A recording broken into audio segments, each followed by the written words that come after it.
Салом алейкум, зинда саломат хонусам. Меган ки дар вақти эсер дини ислом набуд. Дар вақти эсер ин гуфтам шумо дар ку дини ислом намоз мехондем, мо иди қурбонӣ мекардем, иди Рамазон, иди қурбон ҷашн мегирифтем, мо арафагӣ мекарданд, ифтор мекарданд, таробеҳ мехонданд. Лекин пинҳонӣ мекарданд. Буд.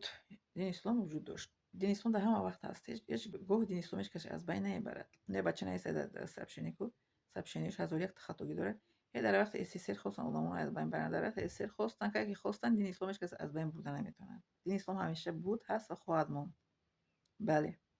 Дар вақти СССР ҳеҷ кас дини ислом аз байн бурда натавонист. Ҳозир аз байн мебаранд. Дар ҷое ки набошем. Дар ҷое ки набошем, ҳеҷ кас дини ислом аз байн бурда наметавонад. Гуфтам мо дар чиз Германия ҳамкурси ман 50 сол зиёд шуда Германия зиндагӣ мекунанд.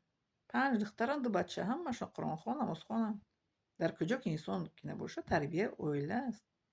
Дар Россия мо омадем, шумо фикр мекунед ки кӯдакҳои мо аз ислом дур мешаванд? Дар ҳама ҷо тарбия дар падару модар аст. духтари мен аз синфи 1 дар Россия мехонад, намоз мехонад, қуръон мехонад, таълим тарбия медиҳем кӯдакам мо. Ин маъно надорад ки дар Россия бошем кӯдакҳои мо дини ислом дур ҳастанд.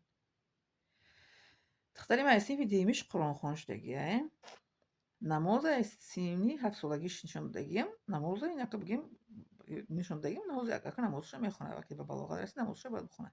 Намоз мехонад духтари ман, қуръон мехонад, рӯзашо мегирад. Ин маъно надорад ки мо дар Россияем дини ислом дур ҳастем. Ин моро аз ислом дур мекунанд, дур карда намеояд. Ҳеҷ гоҳ вақте ки инсон агар хоҳад ку дар ислом зиндагӣ кардан, ҳеҷ кас ӯро аз ислом дур карда наметавонад. Дар кадом замоне ки набошад. Ина мо дар СССР, ина ман кӯдаки СССРӣ. Ина ман дар СССР калон шудам, пионер будам. аълохоне ки якум аълохонаро пионер мекардам. Ман мехостам комсомол шавам, лекин бародарам комсомол кашид, коммунист мешид. Гуфтам не намешавам, набошам комсомол, коммунист. Барои коммунист кишид касе то коммунист шидани инсон дар бораи динаш намерасам. Вақте коммунист шиданда, билета доданда ку мегӯянд ки аз динат биро, баъд қабул мекардем. Ам хеле вақти қонуни коммунистӣ. Лекин то коммунист шидан ҳеҷ кас ба дини инсон намерасид. Ина ман пионер будам, октябра будам, ҳеҷ кас ба дини мо намерасид ки то дин аз дин барои ки дин тағйир диҳӣ. Комсомолам мешиданд одамон, намегуфтанд, лекин коммунист шиданда, баъд унҷода билета гирифтанда, аз дин хориҷ мешуд инсон, баъд дини коммунистӣ қабул мекард. фаҳмидем? Мо дар вақти СССР ина ман калон шудагиам. Мактаб тарбияи дин афёни халқ аст буд. Мо медидем ба чашмон, ба забон мегуфтем, лекин дар дил қабул намекардем. Дил ҷойгоҳи чи аст? Худованд аст. Дар ин дил касе ки агар хоҳад ку худованд дар кадом асре набошад, доим ҷой додагӣ аст. Чӣ дар замони коммунистӣ, чӣ дар замони ҳозир мо дар Россия ҳастем, чӣ дар Германия на ҳамкурси ман, чӣ дар Англия, чӣ дар чӣ мегӯянд Америка, дар куҷо ки инсон калон нашавад ку дар кадом муҳите набошад, дила Аллоҳ таоло ҳидоят мекунад, ин зиндагӣ мекунад. Чӣ дар Америка дигар ҷо одамои мисол дар Россия чӣ қадар одамон имон оварда истоданд, ба дини ислом дохил шуда истоданд. ин дар он нест ки кадом қонун аст дар болои сари мо. Он дар он аст ки дар дили мо чиро мо бовар мекунем. қонуна бале риоя мекунем, гӯш мекунем, бо забон мегӯем. Мо бо забон ваъда медодем ки бо ваъдаи пионериям ваъда медиҳем, хеле дастмон мекардем ки бо ваъдаи пионериям ваъда медиҳем ки ман қонуни ҳамин чи коммунистиро чӣ мегӯянд лениниро қабул мекардем. Мо савганд ёд мекардем барои пионерша, савганд ёд мекардем барои чӣ мегӯянд комсомол шидан, барои армия савганд ёд мекардем, ба забон ёд мекардем, яке дар дил қабул намекардем ку мо. Дил қабул кардан ин кори чӣ неста, чӣ мегӯянд осон нест. Бинед шумо ба дилтон як каса метавонед ки ҳамихел дӯст доред, не ба забон мегӯед о ман шумо мардам маъқул ҳастед, ҷӯрагӣ мекунед, дугунагӣ мекунед, лекин дар дилтон ҳамаро ҷо намекунед ку. Ҳамқаса аз худовандам инчунин дар дил ки ҷо кардем, дигар чиза дар дилтон ҷо намекунед ку. Барои ҳамин дар кадом асре ки мо набошем ку, дар кадом қонуне набошем, СССР мисол капиталист, чӣ мегӯянд феодализм, кадом чизе ки набошад, қонуне ки дар болои сари мо набошад, ҳамон имон овардан дар дили мо аст. Дили моро ҳеҷ кас дигар карда наметавонад магар Аллоҳ таоло. Магар Аллоҳ таоло. Фаҳмидед? ҳоло дар Тоҷикистони мо ҳама динҳо зиндагӣ мекунанд ку. Шумо мегӯед ки дар Россия гражданин нашавен, гражданини шуморо мегиранд, кӯдакотонро 18 сол боловая мекунанд.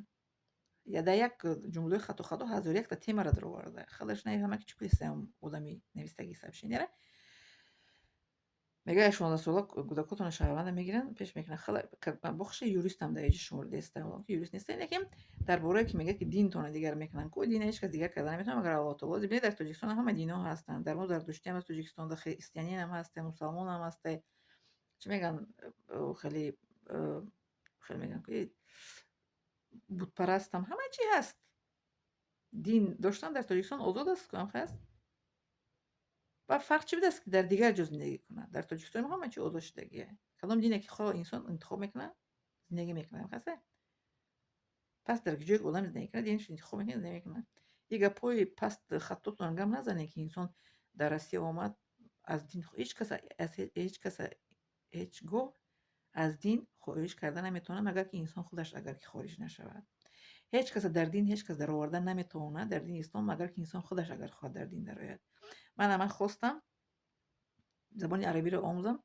در دین مستحکم شدم پدر مادر من دوی میگفتن که این خودش همین راه رفت من همین راه رفتم من الله تعالی هدایت کرد در همین راه رفتم انتخاب کردم دین زبان عربی رو گرفتم قرآن رو گرفتم در دین اسلام زندگی کرده اسلام هم هست همین گونه کسی که اگر از دین خواهد برآمدن هیچ کس او را مگر که خودش اگر نبراید نمیبرد من علما آتش پرست شدن زردشتی شدن خریستیان شدن در تاجیکستان خواستن برآمدن شدن کسی خواست برآمد زردشتی شد کسی خواست برآمد مسیحی شد کسی خواست برآمد چی میگم با چند دینای دیگه مثال هست تاجیکستان در شدن زندگی هستن برای که آنها خواستن همه رو رفتن حتی ببینین که پیغمبر ما ابکش ایمان آور پیغمبر ما گریه شد که چرا ایمان نمیاره الله تعالی در سوره یاسین آیات نازل که ای محمد تو کسی رو که میخوای هدایت کنی اون کسی تو هدایت نمیکنی اون کسی رو که من خواهم هدایت میشود الله تعالی اون کسی رو که خواست هدایت میکند ایمان میآورد مثلا من الله تعالی هدایت کرد ایمان آوردم برای الله تعالی رفتم اون کسی الله تعالی خواست که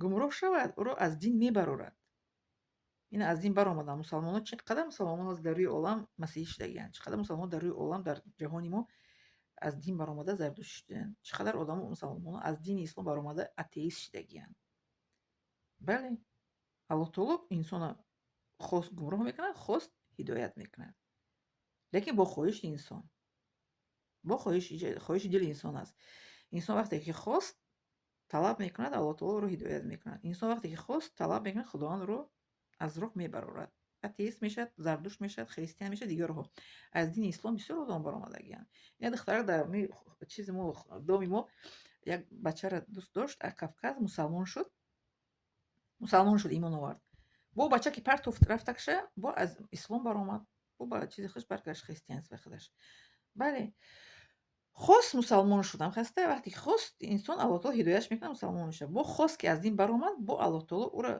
گمراه میکنه با از دین میبرد هم خش دختره در پیش چشم من هم مسلمان شد خداوند او را هدایت کرد خواست با که خواست که گمراه شد با الله تعالی از دین برآورد با گمراه شد با خریستیان برگشت فهمیدین برای هر خیلی نه نیستن که انا چی اینو میخوان هیچ کس هیچ کاری نمیتونه مگر انسان اگر خودش نخواهد الله تعالی او را با خواهش انسان دیگه چیز نکنه انسان یگان قانون دیگر نمیکنه فهمیدید